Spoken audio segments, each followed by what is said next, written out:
நம்ம ஒவ்வொருத்தருமே எந்த ஊர்ல வேலை பார்த்துட்டு இருந்தாலும் நம்மளோட சொந்த ஊர் நோம்பி அப்படின்னு சொல்லும் போது நமக்கு ஒரு தனி சந்தோஷம் கிடைக்கும். ஏன்னா அங்க போனா எல்லாத்தையும் பார்க்கலாம்.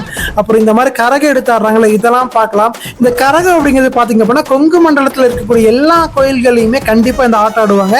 இந்த ஆட்டம் பார்க்கறதுக்கே அவ்வளவு அழகா இருக்குங்க. ஆனா இப்பெல்லாம் இதை பத்தி நிறைய பேருக்கு தெரியுமான்னு கூட தெரியல. இன்ஃபேக்ட் இவ்வளவு பேசுற எனக்கு கூட பாத்தீங்க அப்படின்னா இந்த ஆட்டம் எப்படி ஆடணும்னு கூட தெரியாதுங்க.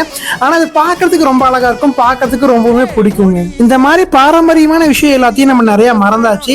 ஸோ நீங்க எதுக்கு ஊருக்கு போறீங்களோ இல்லையோ உங்களோட சொந்த ஊர் கோயில் திருவிழாக்கு மறக்காம மிஸ் பண்ணாம போயிருங்க. அண்ட் ஒவ்வொரு ஊர்லயும் அவங்க கோயில் திருவிழாவை ஒவ்வொரு பேர் சொல்லுவாங்க. ஆனா இங்க நம்மளோட கொங்கு சைட்ல பாத்தீங்க அப்படின்னா நோம்பின்னு சொல்லுவாங்க. அந்த ஒரு வார்த்தை ரொம்பவுமே புதுசா. அண்ட் உங்க ஊர்ல வரக்கூடிய கோவில் திருவிழாவை நீங்க என்னன்னு சொல்லுவீங்கன்னு சொல்லி கீழே கமெண்ட்ல மென்ஷன் பண்ணுங்க. அண்ட் இந்த கரகாட்டத்தை கொஞ்ச நேரம் பார்த்து நீங்க ரசிங்க.